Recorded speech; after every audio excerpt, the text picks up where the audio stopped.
মোথাবাড়িতে শুভেন্দু অধিকারী বাড়ি বাড়ি গিয়ে দেখা করলেন এলাকার বাসিন্দাদের সঙ্গে।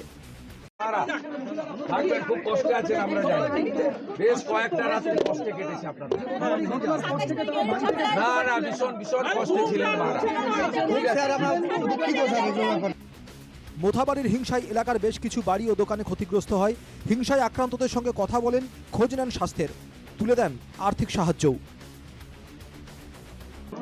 বলছি শুভেন্দু ঢুকে গেছে, দিচ্ছি দিচ্ছি দিচ্ছি। হ্যাঁ পৌঁছে গেছে পৌঁছে গেছে।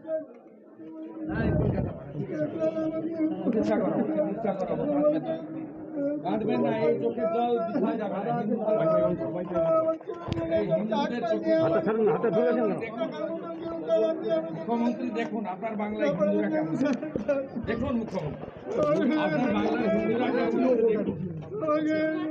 জিনিস বরদাস্ত আমরা করব না।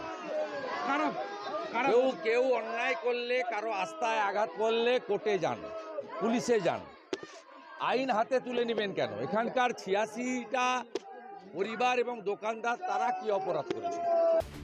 পুলিশের ভূমিকায় ক্ষুব্ধ বিরোধী দলনেতা। এনআইএ সিবিআই তদন্তের দাবি করেছেন তিনি। গুন্ডা দমনের দায়িত্ব পুলিশের, কিন্তু পুলিশ করে না, মুখ্যমন্ত্রী রেগে যাবেন। তো বিরোধী দলনেতার যাদের 24 জনকে ধরেছে ওরা প্রকৃত দোষী নয়। ভিডিও ফুটেজ ধরে সব দোষীদের ধরতে হবে। এখানে ক্ষতিগ্রস্ত 6 জনকে নিয়ে উচ্চ আদালতে আমরা গেছি, এনআইএ দাবি করছি, সিবিআই দাবি করছি। কিন্তু শুভেন্দু অধিকারীর প্রধান উদ্দেশ্য হচ্ছে যে সেখানে একটা ধর্মীয় অস্থিরতা তৈরি করা, এবং উনি নিজে খুব নিরাশ হয়ে গেছেন, কারণ ঈদ কিংবা রামনবমীর সময় মোথাবাড়ি শান্ত ছিল। শুভেন্দু সফরের মধ্যেই মোথাবাড়িতে তার নামে ফ্লেক্স, তাতে লেখা মালদা জেলার অযোগ্য শিক্ষকদের তালিকা শুভেন্দু অধিকারীকেই দিতে হবে। ব্যবহার করা হয়েছে বিরোধী দলনেতার ছবিও। কালিয়াচক 2 নম্বর ব্লক ছাত্র যুব তৃণমূল কংগ্রেসের নামে ফ্লেক্স। 2016 সালের এখানকার অবজারভার কে ছিল? তাহলে সেই অবজারভারকেই অযোগ্য লিস্ট উনার কাছেই আছে। আমি মনে করি উনি একমাত্র সুপ্রিম কোর্টে দিতে পারেন, মালদার বিশেষ করে, যে মালদার অযোগ্য লিস্টের যে তালিকা সেটা তো উনি একমাত্র দিতে পারেন, কারণ উনার হাত দিয়েই তো হয়েছে। তো উনি ওটা প্লেস করছেন না কেন? তাহলে তো মালদার লোক বেঁচে যায়।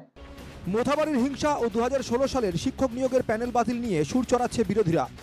ইংরেজবাজারে মালদার জেলা শাসকের কার্যালয় ঘেরাও অভিযানে বিজেপি ডিএম অফিসের অনেক আগেই আটকে দেওয়া হয় মিছিল।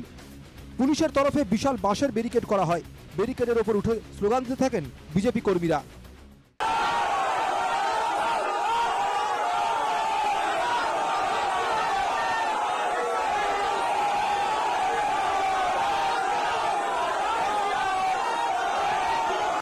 জেলাশাসক অফিসে না থাকায় স্মারকলিপি না দিয়ে ফিরে যান দিলীপ ঘোষ।